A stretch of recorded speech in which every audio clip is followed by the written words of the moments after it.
Dan Wetzel, ESPN, joins us. Craig Smoke, David Smoke on 365 Sports. Dan, thank you very much for your time. So a week ago, tonight, the House versus NCAA settlement was approved. And has anything actually changed since then? Other than getting really in the weeds, no, not yet. You can't make a deal right now with an athlete of the old NIL style where you can just have a collective say, hey, we'll give you $1 million to post a few social media things. Like, that's out. Remember literally last Friday that Texas, the announcement on the Texas Tech softball pitcher went for $1.2 million for next year. So you could front load all that stuff. But other than that, not.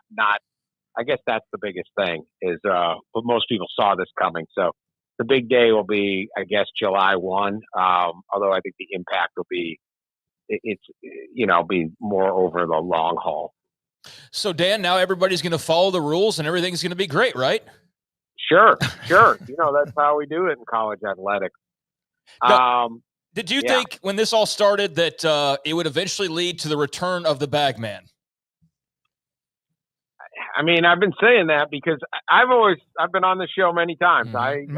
I'm into deregulation and I'm into free markets, and I know everyone was upset. It's different, but no one could really point out a huge problem for me. Other than this isn't how it's supposed to be, according to my opinion, or this isn't how it once was. So I'd rather see the stuff out in the open on the table. This is how much we're giving this kid. This is the bidding war.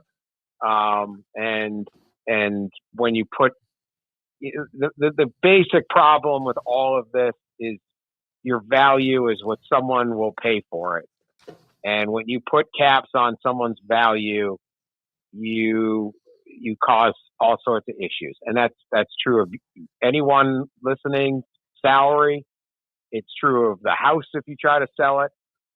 Look, I might not pay $5 for a certain painting, and some guy in New York City will pay $2 million, right? Hey, good for the artist. You make $2 million. I wouldn't put it on my wall. Whatever. It's whatever whatever that value is. And when you start putting artificial caps on it, which was tuition, room, and board, and you had people saying, well, that's a lot of money. College costs a lot. It does. But Arch Manning's worth a heck of a lot more than that. And once you start getting into capping what someone's willing to pay, does it make economic sense to pay a softball pitcher $1.2 million? Nope. But if someone at Texas Tech thinks, someone associated with Texas Tech thinks that's what the worth is, go get that money, right? Mm-hmm. So that's sort of the American way. And when you try to stop the wheels of capitalism, you have problems. Now, they say, well, we're going to give $20.5 million to our whole athletic department. And, okay. But that isn't what the value of the players are. And we're going to end up, let's say you spend 18 million of that or 17 million on football. When you're done with your 17 million and you're losing a recruit to someone else, are we going to believe all 130 teams are going to say, coach is going to be like, well, that's cool. No problem. I just can't afford that another 4-star. I just can't afford that recruit. We have generations of history say, no way. There's going to be under the table payments. This isn't the proper value. I say take away those regulations, but they wanted rules. They wanted, quote, guardrails. They're getting guardrails. We'll see how it stands up to legal challenges and then practical application. Why is it that the NCAA sports, and I don't want to just say NCAA, which they've run it for a long, long time, and they're about to lose most of that. Why is it that athletics and college, just can't get things right? When you view the glass half full, the little things become magical. Like kicking back and sharing laughs, spread good vibes, and they'll come back. Celebrate what you love with what you wear, even if what you love is kind of weird. Life is good in super soft tees that spark smiles and connectivity. 10% of profits go to help kids heal. So choose optimism and make the magic real. Visit lifeisgood.com. Well, I mean, I think it's an inherently chaotic situation, which is part of the fun. I mean, you have 134 football teams. You have 360 something Division I basketball teams. Every single type of school, big, small, state, private, religious, military academy, big cities, small town, you name it, we got it. So there's a lot of different priorities, a lot of different viewpoints. It's incredibly diverse. And that's different than 30 NBA teams owned by 30 billionaires, right? Mm-hmm. Yep. All of them in basically major cities. Or you can have more of a collective on that, or 32 NFL teams. So I think that's part of it. It's just always been this way. And then just the inherent bit where, while we didn't pay the athletes, they're trying to do two things that just don't work. One is amateur athletics in a major bit. I mean, even the Olympics gave up on amateur athletes in the late 80s, right? Mm-hmm. And all the old arguments about the Olympics. If you got pro athletes in the Olympics, people won't watch. They won't care. The pro athlete won't care about America the same way. Yeah, then the Dream Team came along, and Michael Phelps and Simone Biles. Like, yeah, it's fine. Okay, it's okay if they're in a Subway commercial. We'll be all right. But they made those same arguments in college sports. Well, people wouldn't watch if Caitlin Clark's in a State Farm commercial. That's it. People aren't going to watch anymore. Actually, more people will watch. So you have that the amateurism bit, and I think that's probably, when you throw that in, I forget the other one, but just inherently you just have this problem that kind of sits there. And they're two other points. One, they attach teams to universities, right? I mean, this makes no sense. It's fun. I love it, but it makes no sense. They don't do this the rest of the world. They look at you crazy. Try explaining that, the biggest building on the campus is the football stadium. That doesn't make any sense. And then now I can't remember, but whatever it was, I mean, you just have these basic problems like that. It doesn't. It inherently, no one would create this, and so it's really hard to maintain it. And yet it's such big business. It goes to. I'll give you the other one. So because they didn't have to play their athletes, right? Everyone spent all the money. If you're making $200, you have a $200 million athletic department. You spend all $200 on these crazy facilities, all of these teams, coaches' salaries, all these scholarships, and all that. And now, you got to share $20 million of it with the athletes, and you're going, where am I going to get $20 million? Well, the Dallas Cowboys do not also have a Dallas Cowboy volleyball team and swim team, and right? They just have the Dallas Cowboys, and so they've built something else alongside it that doesn't make any sense, and it's attached to a school. It doesn't make any sense, and you don't pay the athletes. It doesn't make any sense, and so it's just a big old mess. To me, it's a feature, not a bug. I mean, I love the chaos of college athletics. So they're always trying to fix it, but this isn't the fix. This is like maybe a fix on the way to the fix. But eventually, this is going to be challenged in court, and I don't really think this is the end. Yeah, you don't have the state of Ohio trying to come up with rules to specifically help the Browns and Bengals, land better players or whatever, while the other states are trying to scramble. Like, that's another thing that obviously made the water's a lot choppier as well. But part of the chaos and the uniqueness, as you mentioned, you're somebody who's covered the Olympics. I've read your Olympics coverage over the years. Do you have a concern about the future of Olympic sports moving forward? And if so, kind of, what are your thoughts on what all this means for that part of this whole discussion? I don't have a problem. I don't have a concern about Team USA or stuff, whatever. That burden shouldn't be put on football and basketball players not getting their share, right? Right. If the U.S. government wants to do this, or the corporations want to donate to the USOC or whatever, we still will do fine. I do expect teams to get cut, though. I mean, understand why I'm saying this. Don't clip it the wrong way, but a lot of these teams wouldn't exist. And it wouldn't exist unless we had the old system. You wouldn't have, again, they were looking for ways to spend the $200 million or the $150 million. So they added all these other teams, but they're money losing teams that don't get a lot of attention and all these things as a simply practical matter. I'm not saying they try just as hard to be just as fun, all of that, but as a simple practical matter, why do we have all these teams? So some of them are going to get cut just because it's $20 million now. There's no way that percent, it's like 22% of the average operating budget, that's going to go up. I mean, there's only so much money. And so I would expect some teams to be cut. Is that a big tragedy if a team becomes a club team or whatever? Call me old fashioned, but if you got a university, maybe it's more important to fund, engineering or something, right. Or, more scholarships to that than there is making sure we got this team. I mean, some of these schools, I think Ohio State has 33 teams. Stanford is 36, there's a lot of teams, and some of them have to go away. Nobody wants it, but if this is going to be more about business, which it is now, some business decisions got to be made. You mentioned, and Craig brought up the Olympic sports, but I kept saying even a few months ago when I wasn't quite truly sure about the House settlement and what it actually meant, that at some point there's going to be somebody that raises their hand and said, hey, what about Title IX? Should Title IX come into play when it comes to the House settlement and the revenue sharing to schools?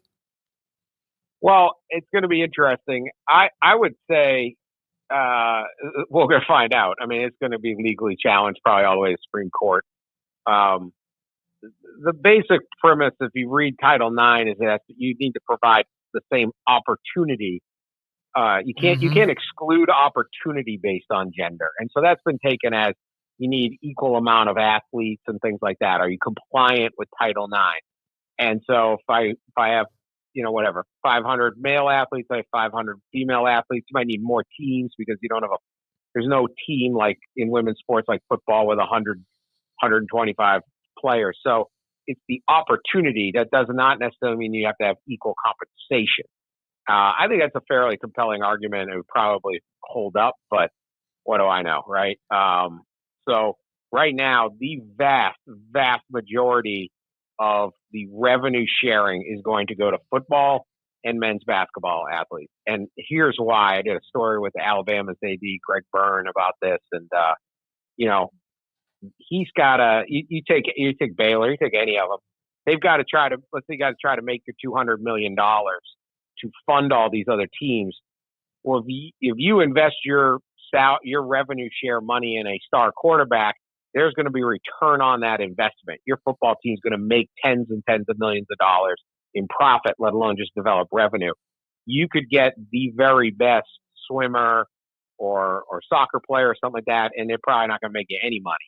So you have to invest in the parts of the business that generate the revenue and the profits that will cover even the existence of these other sports. So it's a little bit of a complicated two-step argument. It's totally factually, I think, correct and proper, but it doesn't fit on a bumper sticker really well when you sit there and say, well, why is the football team and the men's basketball getting 90% of this money and we're not? That's going to be the fight, right? But I think if you sit there and go, how else am I going to make $200 million to fund all these teams? I got to keep the whole operation going. The money's got to go to football and men's basketball. Those are the only two sports outside of a few situations. There's a couple hockey teams or maybe a women's basketball team here or there that actually turn a profit other than men's basketball only a little and then football a lot. What do you think about the discourse surrounding Texas Tech over the past week? And, they've got several donors. There's one in particular, Cody Campbell, that gets the attention because he's kind of like the one that's out front. But all the discussion about the softball investment in Najee Kennedy, and they've obviously made a bunch of I don't know, obviously, but for people paying attention, they made a bunch of big moves this past week that have ruffled some feathers. But just kind of what do you think about some of the talk about them buying their way to titles or this or that? It seems kind of hypocritical coming from certain directions, but also in the grand scheme of things, your thoughts on just how things are developing out in Lubbock right now? Oh, yeah, it's extremely hypocritical. Yeah. What is buying? This is my thing. And look, if you just take it as business, Okay, you run anybody who runs a business is trying to get the best talent. If you're a business owner, you're trying to get the best talent. And one of the hard parts is geography, right? It's a lot easier to get the very best, computer engineers if you're in Silicon Valley, or this if you live in New York City, or this if you're in Dallas. And if you're in Lubbock, Texas, it's hard to get the top now. So you got to pay more, right? And that's what you'll see it in the oil field. Why do the oil guys make so much money? Because you got to pay me to go work there. I got to go live in a camp. I got to do this. So you have to compensate me to make up for the inherent disadvantages geographically of trying to acquire talent. And so the one thing a place like Texas Tech, it's a wonderful school, right? You go up there, it's a great town, they got great fans, the whole thing. But what has always held them back? They're 6 hours from Dallas in the middle of nowhere. There's not enough players around there. You can't do it. Similarly to Baylor, but not quite as much because Right. Baylor's is a better location. But that's Texas Tech's issue. Well, they can't move the school, so what do? Well, they're spending money on it, and they're making up for it. And the kid that used to say, I'm not going to go up to Lubbock. Well, for a little extra money, you'd go, right? Every one of us would move to Lubbock for a certain dollar amount, where maybe you wouldn't if it's less. And that's just straight capitalism. That's just straight free market to me. So I never had a problem with a place like Texas Tech and a lot of the schools just saying, hey, this is what our value is. Again, if someone wants to pay you to pitch a softball $1 million, that is fantastic. I'm not insulted at the competitive basis. Oh, that's just terrible. If you look at college, the whole thing when NIL came out, everyone started going, oh, it's only the rich are going to get richer. The rich are going to get richer. They didn't. The talent spread out around the country. Now, it didn't. I'm not saying it went to just any old school could start winning, but you look in football, Texas, TCU played for a championship. Notre Dame played for a championship. Michigan won one that they hadn't won one a long time. Penn State's, in the top thing. The top transfer quarterback this year is going to Duke, right? The number one basketball recruit in the country is going to BYU. Are they getting overpaid to do that? Perhaps, but why do you have to do it in the old way where it's like, well, you must go to Georgia or Alabama or Texas. That's it. Those are the only places you really can go. Or in basketball, why did it matter so much what your shoe company deal was, right? Right. It was all, they call them blue bloods. It wasn't a blue blood. It was Nike and Adidas saying, I got to stock my team because you got a $100 million contract. Well, how is that fair? How is that any different than what Texas Tech's doing or anybody else is doing? So I just, my thing's just like, you just open it up. I just believe in the free market. Let it go. And is it a bad thing if the number one basketball recruit goes to BYU instead of Kansas or Duke or North Carolina? No, not to me. Right? Go get it. I actually think it makes things way more interesting. Yeah. Yeah. Look at Kansas. When Kansas was a blue blood and Adidas was rolling, they won 10 straight Big 12 titles, and now, well, probably Houston's the best program going right now in the, so who cares? They're still going to play the games and people are going to win and lose and players are going to go places. It's not a birthright that some of these schools go that you have to go where you're at. And so good for Texas Tech if you load up on it. Dan, you wrote the book Glory Road, correct? I did. There's a Texas Sports Hall of Fame, which is here in Waco. It's right off of I-35, in fact, just south of McLean Stadium. And the team in 1966 has finally been added to the ballot for the Texas Sports Hall of Fame for induction. Haskins, of course, in there. But I just wanted to let you know that was a couple of weeks ago. Yeah, so I'll get I you hope more. it's unanimous vote. Yeah, they deserve it. It's too late. I mean, it's not too late. It's way too late for this to be the deal. And I know that I was not at the meeting. It was 2 weeks ago. But, they're going to be on the Texas Sports Hall of Fame ballot, which I wanted to pass that along to you the next time we had you on the show. To hear. Well, I can tell you this about those guys, and I got to know a lot of them through that process and have stayed in touch with them. And Don Haskins obviously deserves tremendous credit for putting it all together. But those players are terrific, and they it was a leap of faith, right? Now, they didn't have a ton of options on where to go, unfortunately. But you had a bunch of kids from New York City, Gary, Indiana, Detroit, heading old West Texas, to play for some guy they heard about on the phone. Yep. And they were under extreme pressure. They dealt with, closed hotels and racism and the cat calls and all of that. They were also under a lot of pressure of people wanting to see them fail, not just on the court, but in their personal life. And they weren't real students, or all the old racist tropes. And to a man, just an unbelievable group of guys, and lived their lives as fathers and business owners and workers and everything their entire life. Just an incredible, incredible group of guys. So I really hope they get in. I assume they will. I can't imagine how.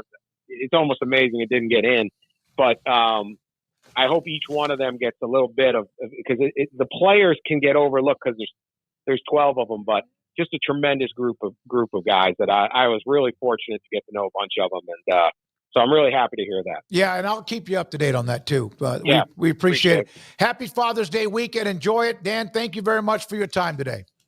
Thanks, guys. Take care. Dan Wetzel of ESPN with us.